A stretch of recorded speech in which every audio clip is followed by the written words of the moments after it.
Les premiers effets de l'onction sont une violente réaction de la part du royaume des ténèbres. La réaction de l'ennemi, d'une manière générale, est proportionnelle au discernement que nous avons de l'onction, de sa valeur, de sa portée. Dieu a quelque chose en vue en ce qui concerne son Fils. Ses intentions sont résumées dans ce que l'apôtre appelle le plan éternel de Dieu. Et plus nous pénétrons le mystère de ce plan éternel, plus notre esprit s'ouvre au vrai sens, à la vraie portée de ce témoignage de Jésus.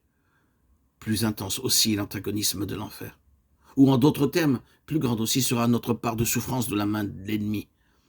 Si vous n'avez qu'un discernement superficiel, une compréhension fragmentaire de ce qu'est vraiment le témoignage de Jésus, et que vous preniez fait et cause pour ce témoignage au plus près de vos lumières, vous vous heurterez à une opposition qui sera proportionnelle à votre discernement.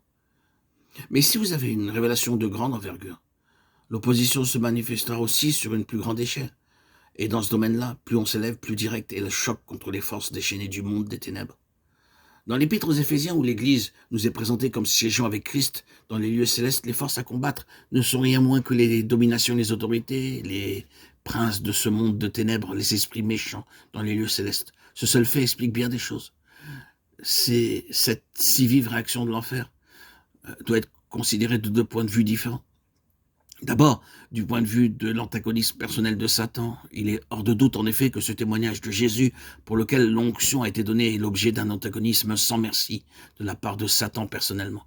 Il s'y livre tout entier, avec toutes les ressources dont il dispose. C'est un fait qu'il faut savoir reconnaître. Mais il y a cet autre fait à considérer. Cet antagonisme n'existe et ne subsiste que parce que Dieu, dans sa souveraineté, le veut bien. Dieu est au-dessus de tout cela, au-dessus même de cet antagonisme. Cette permission de Dieu s'explique par le fait qu'il y a une relation étroite entre l'onction et la défaite finale de Satan. L'univers, en effet, doit être délivré à jamais de sa présence dans un avenir plus ou moins rapproché.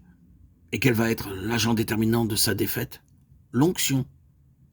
C'est là, en définitive, le but de l'onction. Or, comment donc cette défaite pourrait-elle se consommer si Dieu ne laisse pas l'ennemi sortir de l'ombre et engager la bataille?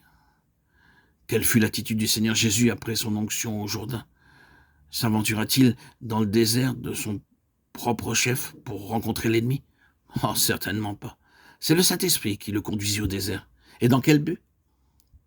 Dans le but précisément de manifester, grâce à l'onction qui reposait sur lui, un triomphe absolu sur le chef du royaume des ténèbres. L'antagonisme de Satan est évident. Son animosité ne connaît point de limite. Mais l'onction divine dont le Seigneur Jésus est revêtu est une réalité qui surpasse tout ce que l'ennemi peut aligner de forces adverses. La victoire est assurée. C'est revêtu de la puissance de l'Esprit que le Seigneur revient du désert. Nous pouvons dire, dans un sens, que c'est en vue de la lutte que nous sommes loin. Et cette onction, en vue de la lutte, a pour objectif la défaite de l'ennemi. La liberté que Dieu lui laisse, il la lui laisse, non pas pour nous exposer à la défaite, mais pour provoquer au contraire la défaite de Satan. Chers amis, frères et sœurs, n'est-ce pas merveilleux? Il est écrit de Pharaon, je t'ai suscité à dessein pour montrer en toi ma puissance, et afin que mon nom soit publié par toute la terre. Ainsi, Dieu lui laisse en quelque sorte la bride sur le cou, simplement pour démontrer qu'il peut, lui, avoir raison de n'importe quel déchaînement de force adverse. Ce sont là des choses auxquelles nous ne pensons pas assez quand nous nous trouvons aux prises avec l'ennemi. Ne l'oublions pas, si Dieu lui permet de concentrer son antagonisme sur l'onction qui est en nous, c'est simplement pour donner à cette onction l'occasion de triompher de Satan.